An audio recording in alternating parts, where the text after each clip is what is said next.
পালিয়ে যাওয়া। কলমে সরজিৎ ঘোষ। নিজের প্রতি নিজেই বিরক্ত হচ্ছিলাম। মনে হচ্ছিল সব ছেড়ে ছুড়ে দিয়ে পালাই, যেখানে কেউ আমাকে চিনবে না, জানবে না, নিজের সাথে নিজে অন্তত থাকতে পারবো। একদিন বেরোলাম বাড়ি থেকে। 2-3 দিন নিজের মতো করে ঘুরলাম অচেনা জগতে। ভাল লাগছিল বেশ। দেখলাম অচেনা জগৎগুলো কেমন যেন চেনা হতে লাগলো। ভালো লাগার রেশটা হারাতে থাকলো। মন খারাপ করতে শুরু করলো।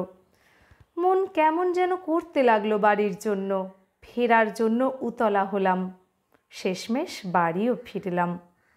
কি অদ্ভুত জীবন! যে পথে হারাতে গেলাম সে পথ চিনেই ফিরে এলাম আবার। অচেনা পথে ঢুকলে কেউ হারায় না, পথটাই চেনা হয়ে যায় শুধু। আসলে হারানোর জায়গা নেই, চিরদিনের জন্য কোথাও জায়গা মেলে না। মাঝে মধ্যে জীবন থেকে পালাতে ইচ্ছে করবেই, কিন্তু পালাবে কোথায়? জীবন থেকে পালানোর জায়গা না থাকলেও ফেরার জন্য আমাদের একটা ঘর থাকে।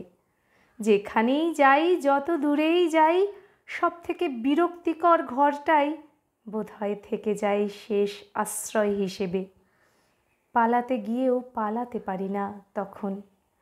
যে ঘরটা ছেড়ে পালাতে চাই সে ঘরটা আর ছেড়ে যাওয়া হয় না। যে ঘরটা বিরক্তির কারণ হয় সেই ঘরেই বিনিয়োগ করে ফেলি অনেক মায়া। সব কাটানো যায়, মায়ার বাঁধন কাটানো যায় না।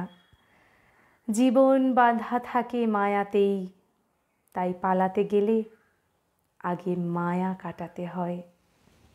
ধন্যবাদ।